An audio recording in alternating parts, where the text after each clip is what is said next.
The forgotten passenger. It was just another late shift for me, driving my cab around the outskirts of the city.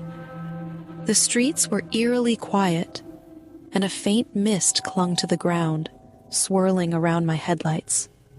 Business was slow, and I was counting the hours until I could go home. Little did I know, this would be a night I'd never forget. Around midnight, as I drove down a deserted stretch of road, I spotted him. A figure standing at the roadside, waving for a ride. He looked normal at first glance, but there was something off about him.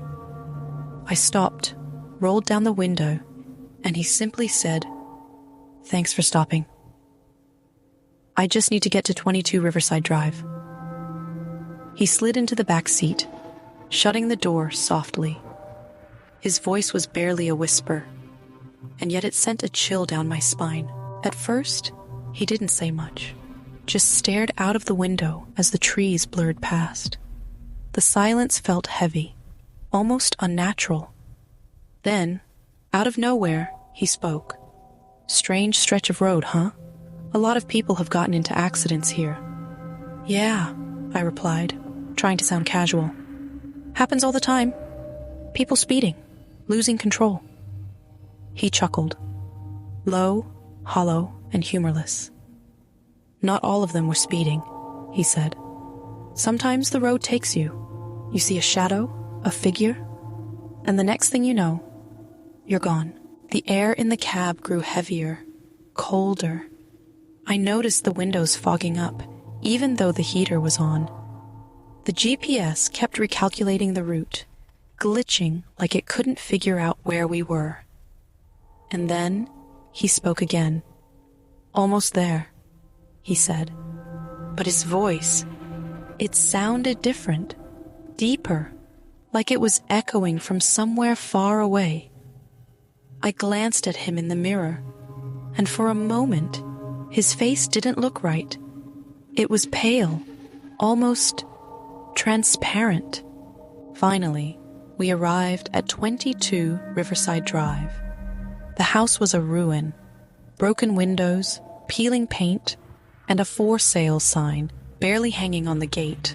"We're here," I said, turning to face him. But the back seat was empty. He was gone.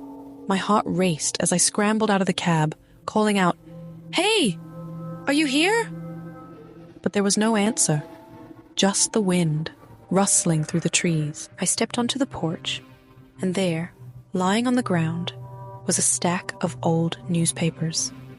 The top one caught my eye. The date was from 5 years ago, and the headline read, "Fatal Crash Claims Local Man on Riverside Drive." And there he was, his picture, staring back at me. The same man I'd just given a ride to. My blood ran cold as I stumbled back to my cab, unable to process what had just happened.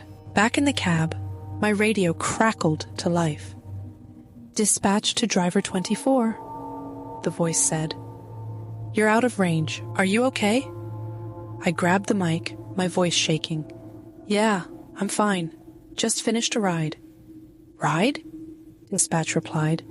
"There's no ride logged in your system." I looked at the fare meter. It was blank, like it had never started. My hands trembled as I drove away, glancing at the rearview mirror. For a split second, I thought I saw him there, staring at me.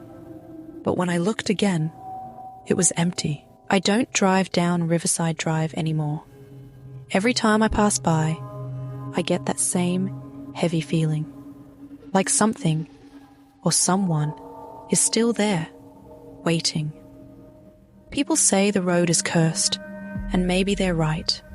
All I know is, I'll never forget the passenger who needed one last ride home.